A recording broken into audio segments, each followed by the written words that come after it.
So hey everyone, in this video we will see how to fix Facebook back button not working on iPhone and Android 2026. Easy solutions.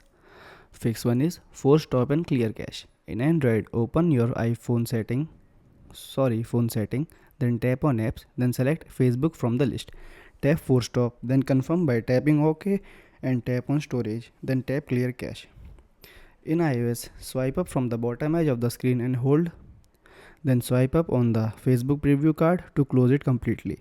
Reopen the Facebook app, open iPhone setting, then tap on journal, then tap on iPhone storage. Scroll down and select Facebook. Tap on offload app and confirm. Then tap reinstall app on the same screen. Second fix is switch to navigation button. Open phone setting, then tap on display, then select navigation bar. Change the setting from swipe gesture to 3 button navigation. Third fix is update or install the app. For iOS user, open the App Store on your device, then tap on your profile icon located at the top right corner. Scroll to find the Facebook app in the list of the update. Tap the update button next to Facebook. In Android user, open the Google Play Store app. Use the search bar to find Facebook, then select the Facebook app from the search result, then tap the update button to install the latest version. Thanks for watching.